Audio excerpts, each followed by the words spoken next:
Alors bonjour et bienvenue à tous dans les dossiers du train et je vais répondre à vos questions. Du moins je vais essayer. Donc j'ai regroupé les questions par thème.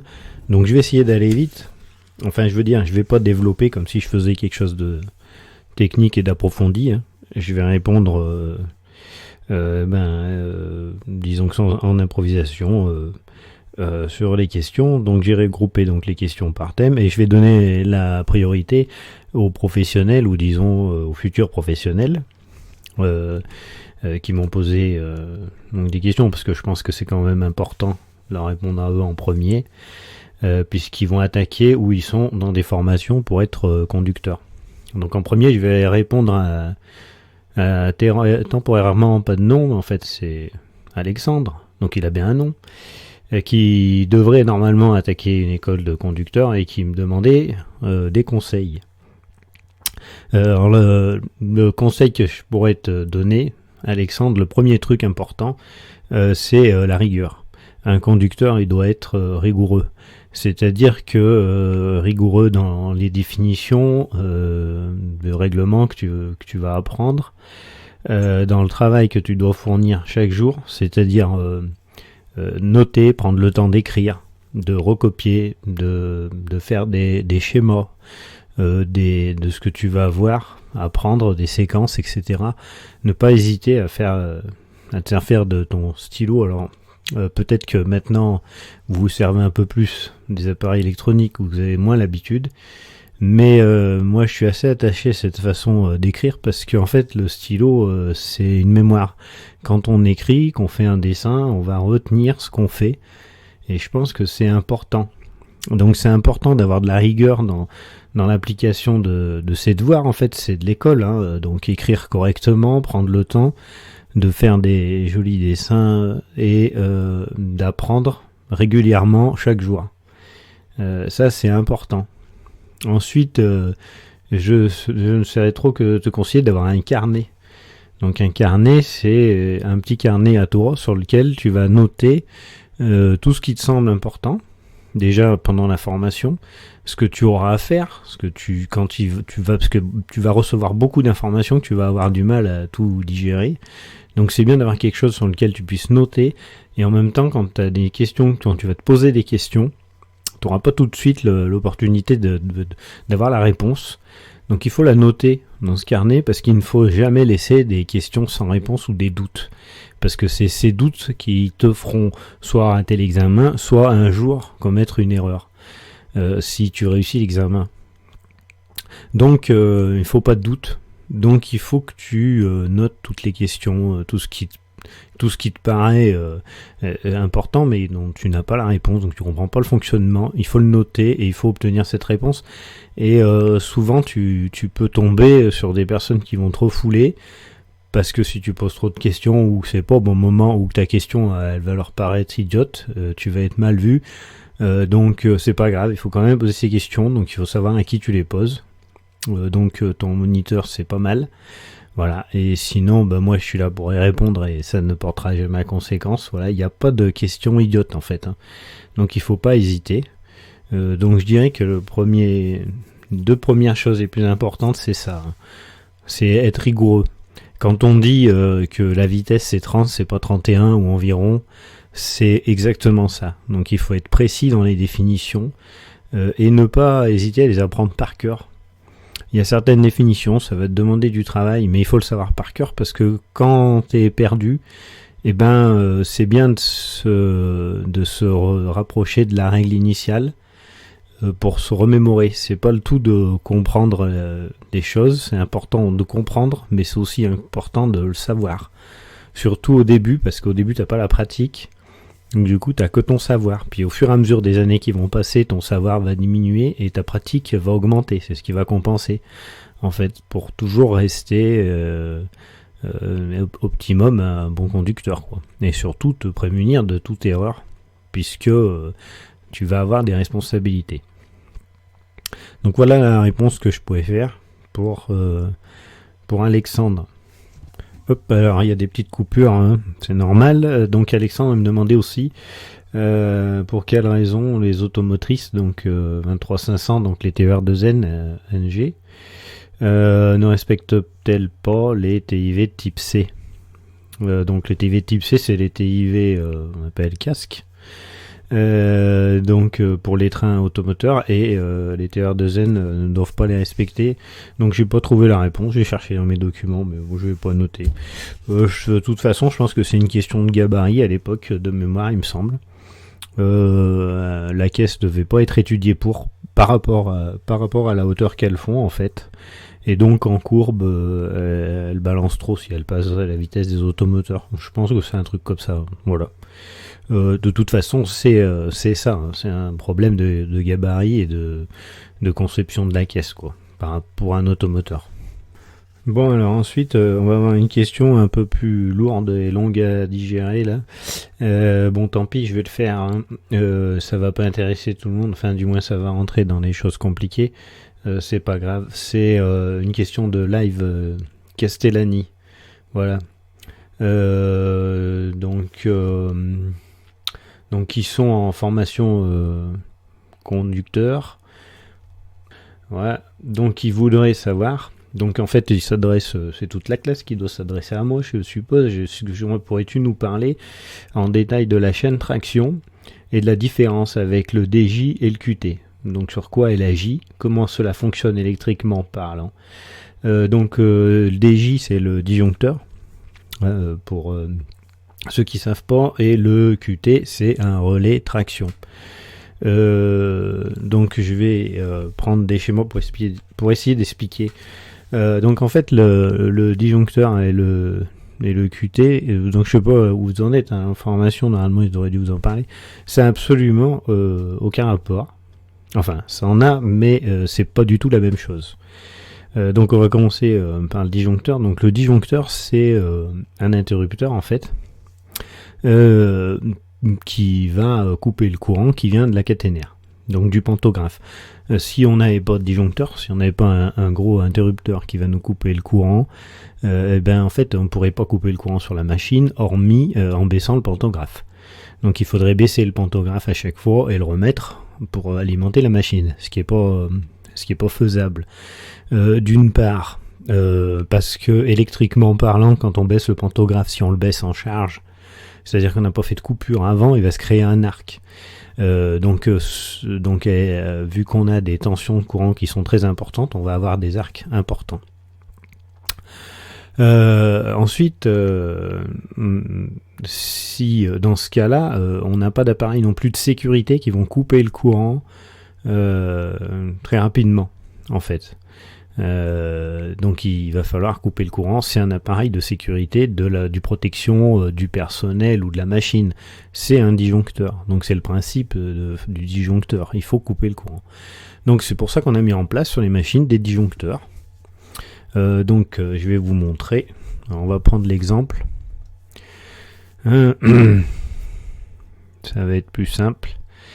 Voilà. Donc là ici on a un disjoncteur HRKS. Donc le HRKS, c'est un disjoncteur qu'on retrouve sur le 1500 volts. Donc il est à l'intérieur de la machine. Sur les 25 000 volts, le disjoncteur est à l'extérieur. Donc le disjoncteur, il a pour but de s'ouvrir et se fermer très rapidement.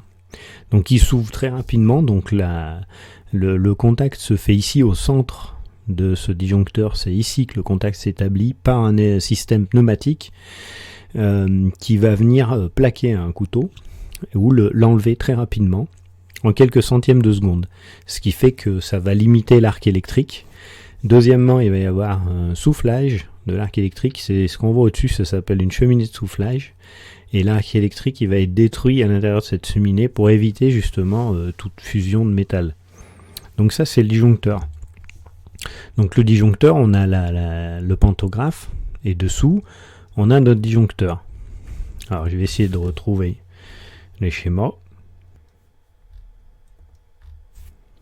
Alors voilà un schéma que j'avais fait. Donc c'est un schéma électrique de la BB 22200, mis à part que les pantos sont pas dans le bon sens. Donc puisqu'on a parlé du disjoncteur HRKS, on va s'occuper que du panto continu. puisque c'est sous 1500 volts. Donc ici on a le pantographe, là c'est la ligne de toiture.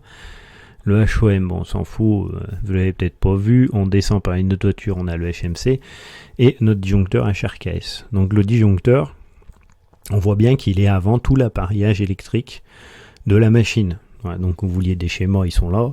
Donc après le disjoncteur, on descend on a le filtre principal, le CVS qui va recharger notre batterie, les hacheurs de courant, les sèves de lissage et les moteurs de traction. Voilà. Donc en gros c'est toujours le même schéma, même si on va être sur de l'automoteur électrique, c'est la même chose. Donc ça c'est le disjoncteur. Vous me demandiez ce que c'était le disjoncteur. Je vais voir alors les autres schémas.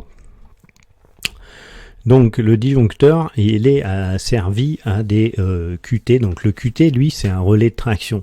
On pourrait l'appeler relais de sécurité. C'est-à-dire que les QT, c'est des relais, ils sont sur la partie basse tension de la machine. Alors que le disjoncteur, lui, il est sur la partie haute tension. Alors on va regarder à quoi ça correspond le relais déjà. Hop. Donc voilà un relais. Alors le relais, c'est pas compliqué en fait, il y en a de partout. Donc le relais c'est une bobine. Donc la bobine elle est alimentée par un courant électrique et il y a deux circuits en fait. Il y a un circuit d'alimentation de la bobine électrique qui va permettre de maintenir un contact fermé et un autre circuit électrique qui est celui du circuit qu'on veut contrôler. Par exemple, ça peut être l'AVA, l'ARS, tous les mécanismes qui vont provoquer soit une ouverture du disjoncteur sur les machines électriques, soit une ouverture du QT sur les machines thermiques. Donc comme les automoteurs thermiques, par exemple, n'ont pas de disjoncteur, eh ben on a un relais de traction donc qui remplace un peu le disjoncteur. C'est-à-dire que dans le cas où un relais détecte une anomalie, le courant va se couper et ça va couper l'alimentation soit du QT, qu'on appelle QT, c'est le relais principal en fait, soit l'ouverture du disjoncteur. Mais il faut savoir que le disjoncteur, il est asservi au relais. Paf. Alors, donc ici on a notre circuit basse tension. Ça doit être là qu'on va mieux le voir. Merde. Pourquoi elle est à l'envers ma feuille? Ah, voilà. Donc voilà le relais basse tension de la locomotive, donc comme on peut le voir. Donc tout ce qui est Q, c'est des relais de sécurité. Donc s'il y a donc pour que le courant puisse passer et maintenir fermé le disjoncteur, donc on voit ici là, on a ZDJ, donc c'est l'interrupteur de fermeture du disjoncteur, et BPDJ qui est le bouton poussoir de fermeture du disjoncteur. Pour que le disjoncteur soit maintenu fermé, il faut que tous les relais de sécurité, tous les Q là, il faut qu'ils soient tous fermés. Donc par exemple, on a le QM0, c'est le retour de courant. C'est par exemple si on a un shunt de retour de courant qui est coupé, enfin qui se fait plus le retour de courant au rail, on va avoir le relais qui va s'ouvrir. Le courant ne passe plus dans la chaîne de maintien de fermeture du DJ, le disjoncteur va s'ouvrir.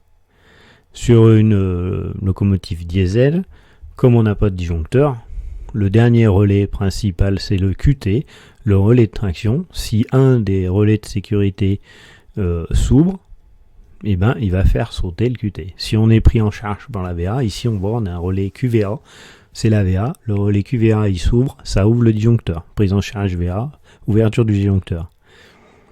Donc voilà la différence entre les relais, un relais de traction, relais de traction, oui, et le disjoncteur.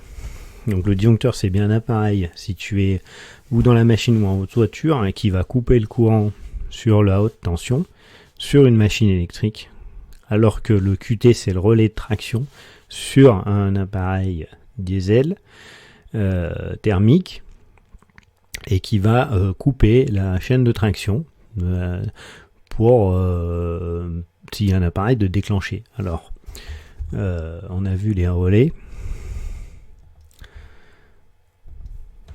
Alors, je vais revenir sur le relais là.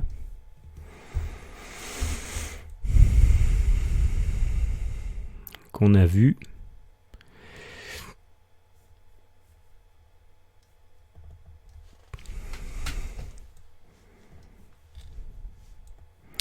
Donc là, ici, on a affaire, donc les relais servent à fermer ou ouvrir un circuit électrique. Il existe des relais donc électromagnétiques, des relais de pression, des relais de température ou des relais de vitesse. C'est-à-dire que un relais de pression, si par exemple on a une baisse de pression d'huile dans un moteur diesel, ça va nous déclencher un arrêt du moteur diesel, donc ouverture du QT, donc ouverture de la chaîne de traction. Si on a un relais de température qui se déclenche, on a ouverture du QT et mise au ralenti du moteur diesel. On n'a pas un arrêt du moteur diesel dans ce cas-là. Et on peut avoir des relais de vitesse, par exemple sur vitesse, sur une machine électrique, un patinage important, ça va créer une survitesse pour éviter d'abîmer le moteur, parce qu'en cas de survitesse on peut griller un moteur. On va avoir une coupure d'alimentation au niveau des moteurs.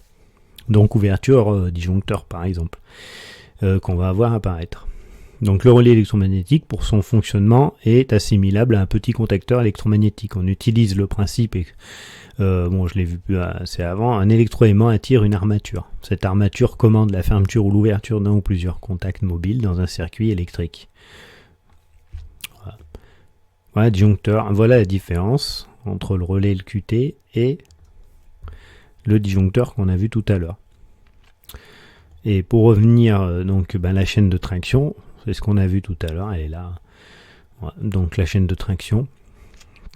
Vous me demandiez, donc alimentation. Donc pour que ce disjoncteur il se ferme, il faut que sur la partie basse tension, ici, on ait tous les relais qui soient fermés, y compris le QT.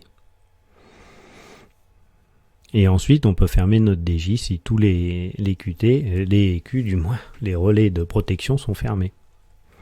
Voilà, bon, en espérant avoir répondu à votre question sans rentrer, je suis pas rentré dans le détail. Hein. Voilà. Alors voilà, j'espère que je vous ai répondu sur ce QT et SDJ, du moins dans les grandes lignes. Si jamais vous avez d'autres questions, vous me dites. Si vous voulez que je développe, à ce moment-là, je développerai plus en détail. Hein. Là, j'ai fait un truc un peu gros pour qu'on comprenne. Non, je vais répondre aux questions de Julien M et Henri Cohen-D. Excusez-moi si j'écorche les noms. Donc, ils me demandaient exactement le rôle du contrepoids des roues sur les locomotives à vapeur. Ils n'ont pas bien compris en fait le rôle du contrepoids. Donc, je vais essayer d'expliquer ça. Alors,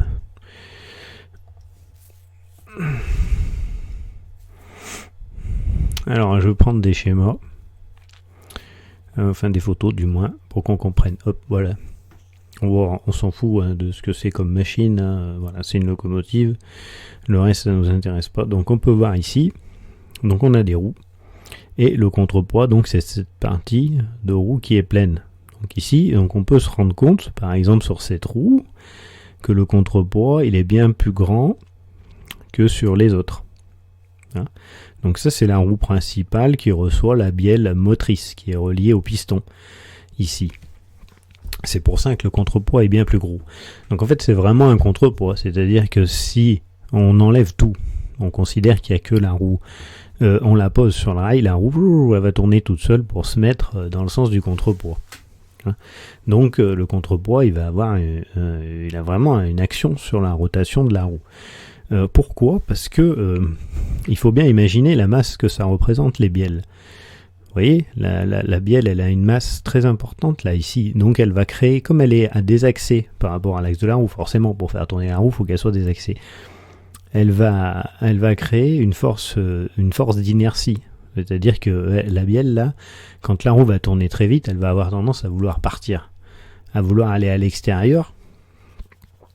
Il faut contrer cette force. Donc c'est pour ça qu'on place un contrepoids qui est presque à peu près équivalent à la charge que subit la roue, par rapport au poids de la bielle. Donc ici, la bielle est plus petite, c'est une bielle de liaison.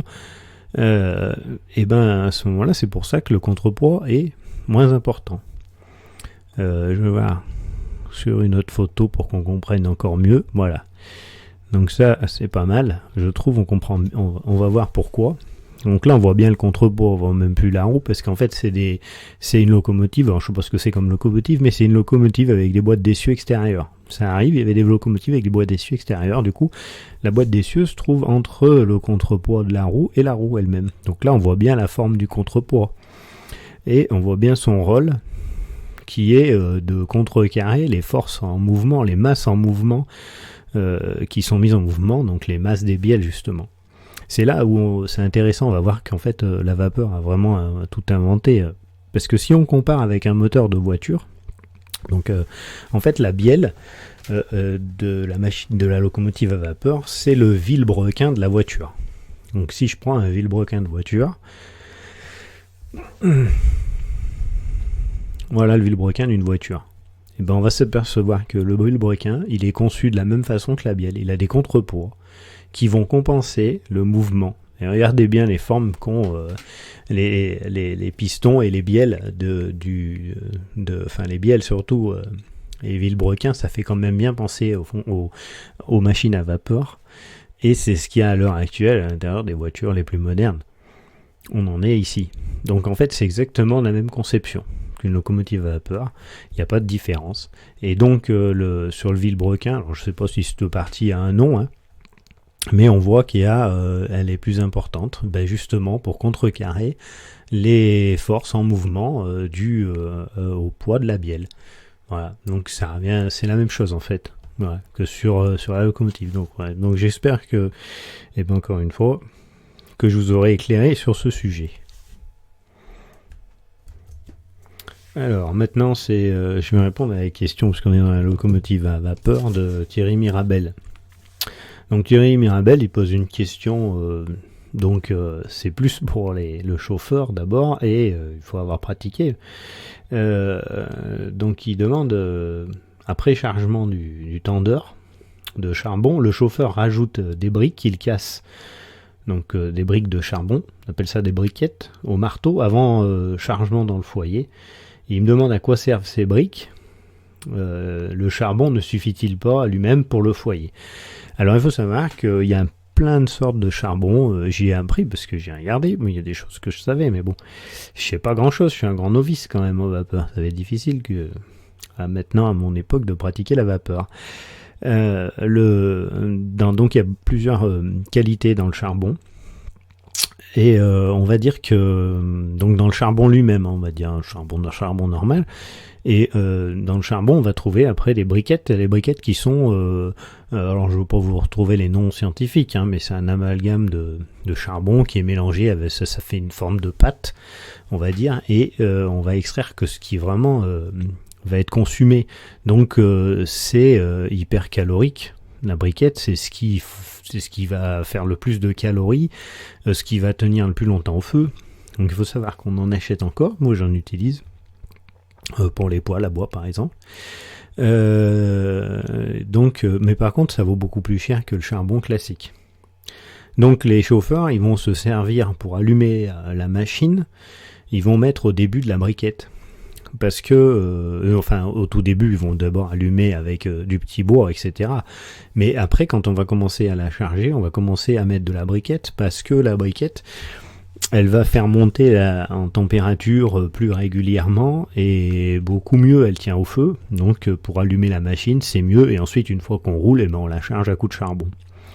Ce que je n'ai pas retrouvé ailleurs, mais que j'avais lu dans des bouquins, c'est que quand l'équipe laisse la machine stationner, quand l'équipe laissait la machine stationner, alors est-ce que c'était pendant des repos en résidence ou une nuit, le temps qu'ils reprennent le lendemain, disons peut-être pas avant des repos, et c'était certainement avant que les machines ne soient plus attribuées à chaque mécano, hein.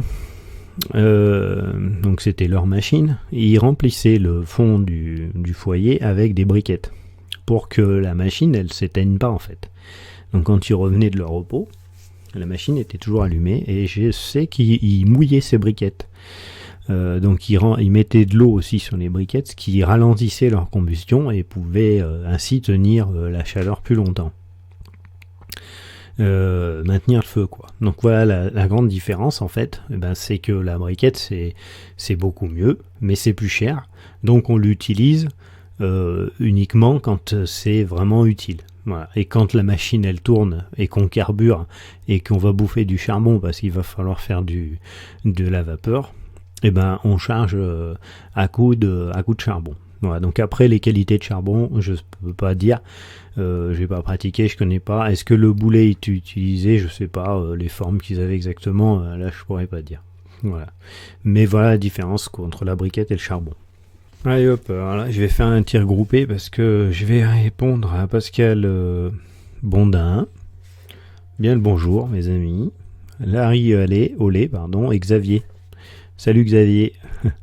Donc en fait, donc Pascal Bondin, il me demandait par rapport à la vie du conducteur, en fait, savoir si on était toujours affecté à la même ligne ou si elle variait tout le temps, comment rentrer. Donc en fait, c'est l'organisation du travail, on va dire. Et Larry Olé et Xavier, il me parlait du dépôt. En fait, il voulait savoir un peu notre liberté d'action sur les machines, ce qu'on faisait, etc. Comment ça se passait. Donc du coup, je vais répondre aux deux questions en même temps. Parce que ça va être... les deux questions, elles se regroupent. Remarque, en même temps, je vais mettre aussi la réponse à Scout, toujours prêt. Donc il me demandait aussi par rapport aux 35 heures. Je vais retrouver la question exacte. Attendez. Voilà, donc lui, il me demandait... Scout. Il m'avait pas mis son prénom. Non. Donc demander si on avait un travail à temps fixe, genre 35 heures, ou si on faisait beaucoup d'heures supplémentaires, etc. Donc je vais répondre à ces 4 questions en même temps. Voilà. Donc pour l'organisation du travail, par rapport aux heures qu'il me demandait, en fait on fait pas d'heures supplémentaires. Si ça arrive, si on a, en fait, les heures sont réparties. Donc, on a un tableau de roulement avec des heures et si forcément quand on a du retard, ça va dépasser le nombre d'heures. Et ensuite, ces heures, soit elles vont être payées en dérogation, soit elles sont pas payées suivant l'amplitude. Enfin, c'est très compliqué. Pour que l'heure elle soit dépassée, il faut qu'on dépasse de l'heure. Par exemple, on a une fin de service à 20h30, si on finit à 20h45, ça change rien pour nous, il faudrait qu'on dépasse 21h. Il faut qu'on passe l'heure pour que une heure supplémentaire soit déclenchée, mais en fait ça va rien changer du tout. Parce qu'on a un tableau de roulement, donc je vais essayer de vous montrer ça. Alors attention. Hop.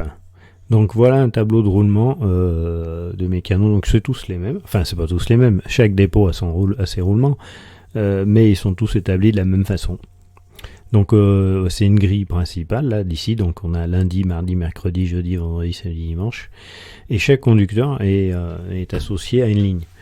Donc en fait, on va calculer la moyenne de toutes ces journées en amplitude, ce que ça va représenter en amplitude, ce que ça va représenter en temps de travail effectif, donc les 35 heures, sachant qu'on ne peut pas tout prévoir à l'avance, puisque c'est du transport, donc on va avoir des journées où il n'y a rien dedans. Donc par exemple, si on prend la ligne 1, on va avoir les heures de prise et de fin de service, avec les enclenchements, et les journées RP, c'est les journées repos. Quand on a des journées où il n'y a rien de marqué, là, en D par exemple, c'est des journées qu'on appelle les journées fac, des journées de dispo, et pour justement remplacer quelqu'un qui serait malade, quelqu'un qui a posé des congés, faire ou des conducteurs qui sont en formation. Donc ou alors on peut aussi avoir dans certains dépôts des journées de montée toutes pièces, c'est-à-dire des trains facultatifs. Des trains pour acheminer du matériel, pour des travaux, n'importe quoi. Donc on ne peut pas avoir à l'avance une vision globale sur la quantité d'heures effectuées. C'est trop aléatoire, trop compliqué. Donc ça, c'est ce qu'on va appeler la grille de service. Donc je vais vous montrer la grille de roulement. Hop. Alors voilà, donc là on avait la grille, c'est les enclenchements des journées, et voilà comment les journées sont tracées, comme ça on va venir à la préparation des engins, vous allez comprendre. Donc par exemple, si on prend une journée comme celle-là, donc chaque ligne c'est les heures, 6 heures, 7 heures, 8 heures, 9 heures, 10 heures, c'est les heures de la journée, et les journées de service, elles sont tracées de cette façon. Donc par exemple, là c'est 7 heures, 7h24, ça va être l'heure où on prend notre service. À 8h07, on doit faire une évolution. Donc par exemple, sortir l'engin du dépôt. À 8h07, on sort l'engin du dépôt. À 8h14, l'engin est à quai. À 8h24, c'est le départ du train. Donc le train, avec son numéro, il arrive à Figeac. Donc c'est tout en abréviation. Hein. Par exemple, il arrive à Figeac donc là, on est dans les 9h39. On repart à 10h de Figeac. On arrive à Aurillac de nouveau à 11h15. Et on a une fin de service à 11h30. Donc là, quand il n'y a rien, c'est des coupures. Donc ça va être des pauses. Donc les pauses, elles peuvent être en dehors de notre lieu d'affectation. Si par exemple c'est une journée où on va aller à Clermont-Ferrand, eh ben, on aura la pause à Clermont-Ferrand. Bon là je ne l'ai pas mis. Donc ça c'est une coupure en fait, on n'est pas payé quoi. Et ensuite on reprend le service, par exemple ici à midi 55. Donc midi 55 reprise de service, donc c'est une relève de conducteur. On prend un train. Ce train on fait une évo, on le rentre au dépôt. Et ensuite on ressort un train du dépôt pour aller, enfin on rentre ce train au dépôt, on relève un train à 27.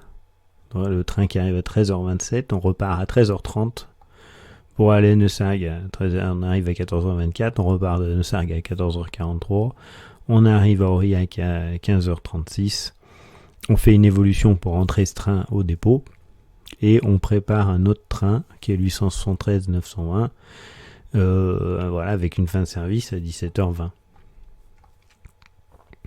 Donc par exemple cette journée ça nous fait une amplitude de 9h55, donc c'est la durée de la journée en fait, du début jusqu'à la fin, et en temps de travail effectif on a 8h30 de travail effectif pour 244 km. Donc voilà comment les journées elles sont découpées. Donc notre degré de liberté en fait pour ce qui est donc les niveaux de la machine etc., comme demande Xavier et Larry. Donc en fait, en tant que mécano conducteur de ligne, donc il y a plusieurs sortes de mécanos en fait. On va avoir des conducteurs de ligne, on va avoir les conducteurs de manœuvre qui vont faire des triages ou des petites évolutions, ou des grandes évolutions aussi. On va avoir les conducteurs de locotracteurs. Bon, maintenant il y a les conducteurs de tram-train, etc. Donc, après je les connais pas bien, leurs fonctions.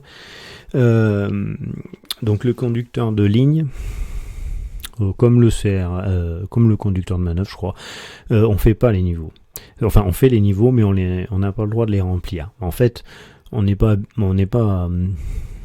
dans nos attributions, parce que on va pas payer grassement un conducteur à faire ça, puisque quand on voit le temps qu'on dispose pour préparer notre engin, si on devait en plus faire les niveaux, il faudrait qu'on nous rajoute du temps.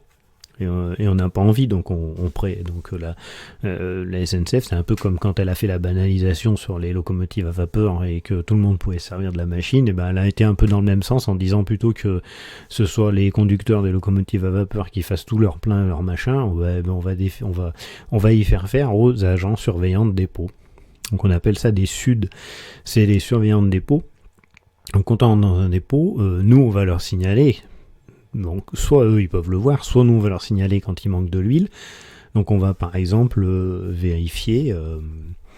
C'est reparti. Bon oui, donc je disais quand on va rentrer au dépôt, on va signaler à notre prise de service, on va systématiquement contrôler les niveaux.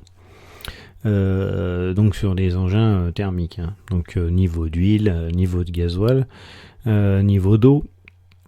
Si on constate un défaut, on va le signaler au surveillant de dépôt et lui il va faire le plein. Donc si le niveau est vraiment trop bas qui nous empêche de partir en ligne, on va le faire tout de suite s'il y a quelqu'un qui peut le faire, sinon on ne pourra pas prendre le train. Si ce niveau peut être différé et fait plus tard, on va le on va le noter sur un carnet de bord, donc c'est le carnet de l'engin moteur. En fait, chaque engin moteur possède un carnet de bord sur lequel on va reprendre tout ce qui est les avaries, les anomalies, et on va noter niveau d'huile à remplacer, niveau d'huile à compléter, niveau d'eau à compléter, etc. Systématiquement, quand les engins rentrent dans les dépôts, on va faire les surveillants de dépôt font par contre un contrôle du niveau de gasoil. On va faire le plein de gasoil et le plein de sablière. C'est important parce que c'est les appareils de sablière. Le sable, c'est un organe de sécurité sur le train. Donc ça va être fait systématiquement et ensuite en fonction de ce que le conducteur va leur dire. Donc pour pas payer du temps à un conducteur de le faire. En tant que CRLO, un conducteur de locotracteur, il fait ses niveaux. Donc quand j'étais CRLO, on faisait nos niveaux. C'est-à-dire qu'on constate qu'il manque de l'huile, on va le remplir, on est formé pour. Parce qu'en fait, suivant les engins moteurs, on va pas mettre le même type d'huile dans les engins et suivant ce que c'est. On ne va pas mettre de l'huile moteur dans un compresseur. Donc pour chaque moteur ou chaque appareil, on va avoir de l'huile spécifique par exemple dans un 73-500, on a des réservoirs d'huile hydraulique. On va pas mettre de l'huile moteur. Il faut mettre de l'huile hydro donc spécifique, donc il faut avoir une formation pour le savoir, une formation pour savoir la quantité qu'il faut ajouter, pas donc jamais dépasser le maxi, donc il faut une formation exprès pour ça. Donc c'est pour ça que nous on le fait pas, parce que c'est une question d'optimisation de temps. Voilà, le conducteur est là pour conduire et plus ça va être comme ça. Donc on fait le minimum quoi. Voilà pour ce qui est les niveaux et les pleins. Alors je vais quand même revenir sur la question de Pascal Baudin qui me demandait donc sur la vie des conducteurs, sur le métier en fait, si on était toujours affecté à la même ligne ou cela variait tout le temps. Et comment on faisait pour rentrer.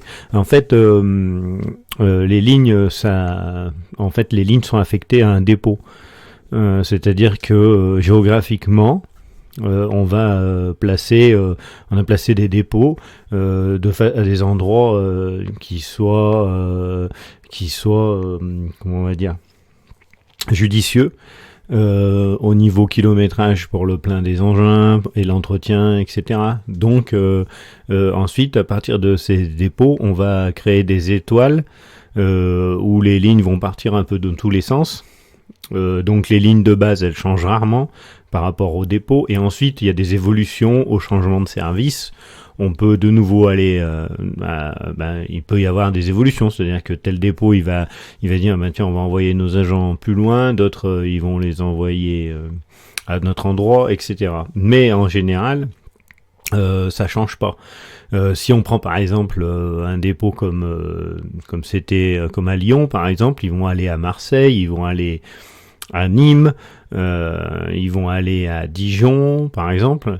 Et ça va pas changer. Et après, un jour, on peut très bien dire, on va faire des sillons. On a des trains maintenant qui vont faire Lyon, Béziers, par exemple. Donc, on va vous envoyer jusqu'à Béziers. En échange, il y a des conducteurs d'un autre dépôt, du dépôt de Béziers, qui eux vont aller, par exemple, ils allaient pas au-delà de Lyon. Maintenant, ils vont aller jusqu'à Ambérieu. Bon, je dis n'importe quoi. Mais une fois que ces roulements, donc les roulements sont établis, comme on a vu avec les lignes connues, ça ne change pas. Parce qu'en fait, les lignes sont affectées à un dépôt et on va retrouver des documentations spécifiques à ces lignes. On peut pas changer du jour au lendemain la destination où vont aller les conducteurs, puisqu'ils doivent connaître les évolutions qui se passent sur ces lignes, que ce soit des travaux, que ce soit une nouvelle signalisation, etc. Par contre, on n'est pas toujours affecté à la même ligne, on est affecté à toutes les lignes du dépôt. Alors après, il y a des roulements, c'est-à-dire que dans un grand dépôt, il peut y avoir plusieurs roulements. Donc en général, il y a toujours un petit roulement et un grand roulement. Donc le petit roulement, ça va être plus des lignes de banlieue, par exemple. Et ensuite, au fur et à mesure que les conducteurs ils prennent de l'expérience, ils vont monter au grand roulement.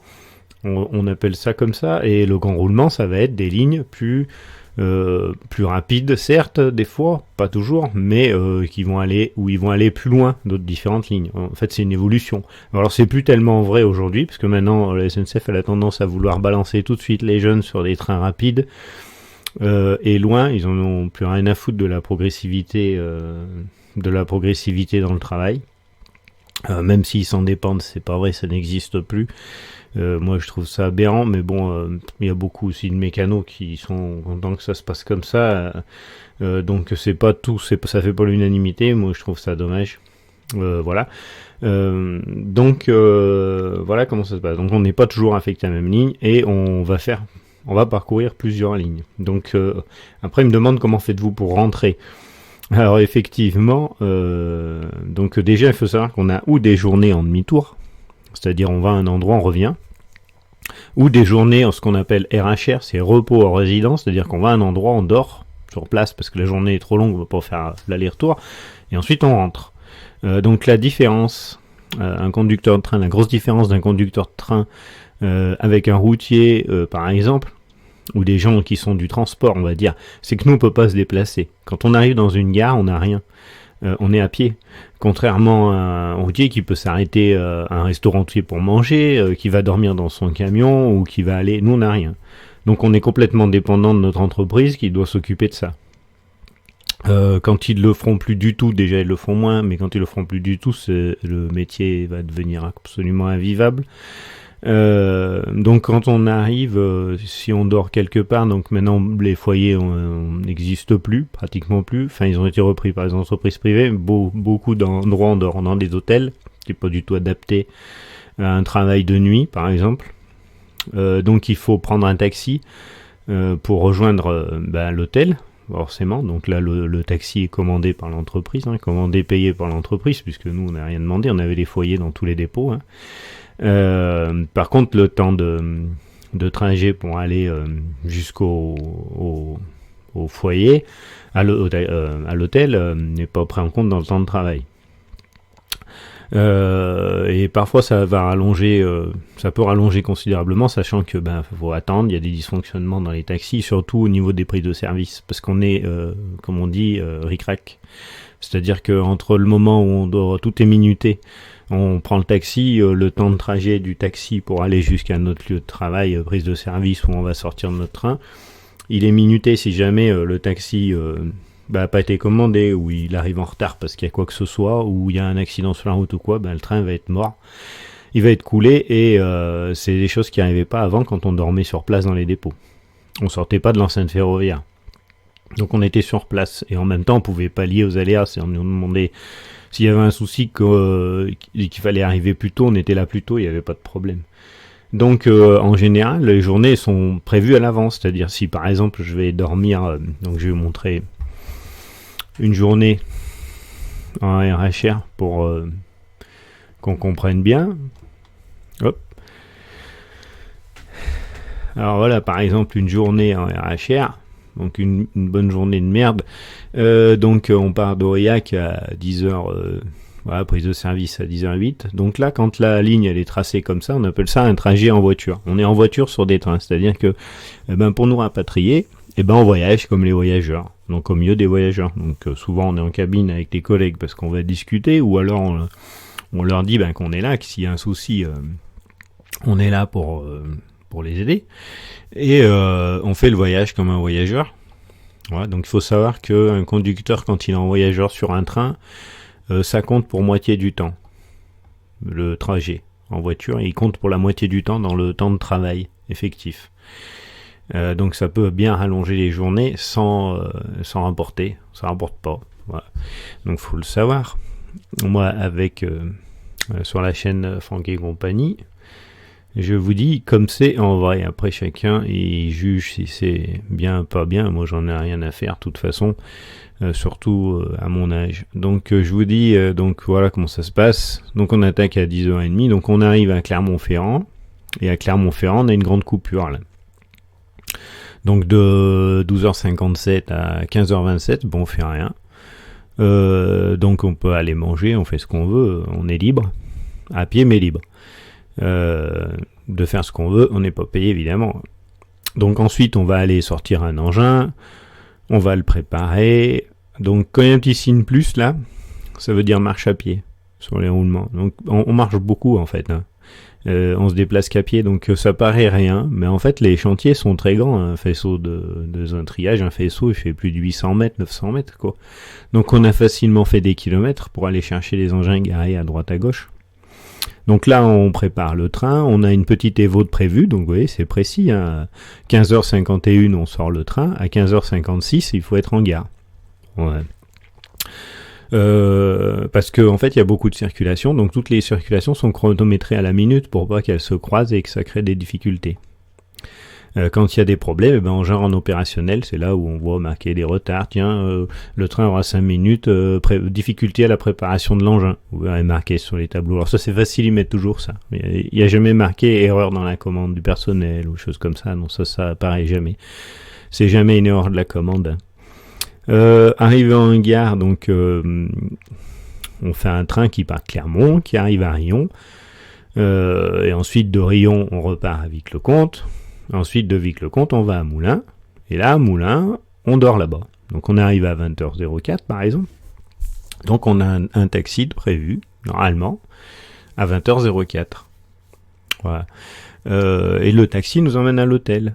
Le lendemain, on reprend un taxi qui va nous emmener de nouveau en gare de Moulins. Donc là, ça doit reprendre à 5h du matin, un truc comme ça. Le taxi nous ramène en gare et ensuite on refait un train dans l'autre sens. Donc si on n'avait pas de train sur la journée, à ce moment-là, on prendrait un train en voiture, par exemple, en voyageur. Et quand les trains sont supprimés et qu'ils mettent des bus, par exemple, et qu'il y a des bus, on prend les bus. Donc les bus, on en bouffe beaucoup plus que les voyageurs, puisqu'on les a systématiquement dans toutes les journées de travail quand les trains sont remplacés par les bus. Donc on peut faire très bien, si par exemple il y avait des travaux entre Moulins et Clermont, on va faire Moulins-Clermont en bus, et après on va faire Clermont-Aurillac en train. Voilà comment s'articulent les journées aller-retour. Voilà. Après, on peut avoir aussi des journées en fac. On appelle des journées fac, c'est des journées facultatives où on n'a pas de retour. On va coucher quelque part, mais on ne sait pas comment on revient. Et à ce moment-là, c'est la commande, le permanent, c'est-à-dire une personne qui est dans un bureau qui s'occupe des conducteurs qui sont en RH et en repos en résidence. Ils sont plus sur leur lieu de résidence.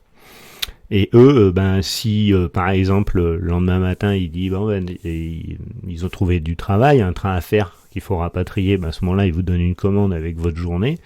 Soit il vous dit non, il y a rien et il vous rapatrie en voiture. Mais vous le savez pas avant le matin, vous pouvez pas savoir à quelle heure vous allez revenir chez vous, ni comment, ni à quelle heure. Donc voilà en gros, parce qu'il y aurait beaucoup à dire encore. Mais pour expliquer un petit peu l'articulation des journées dans le métier. Donc voilà pour répondre donc à Xavier, Laurie et Pascal.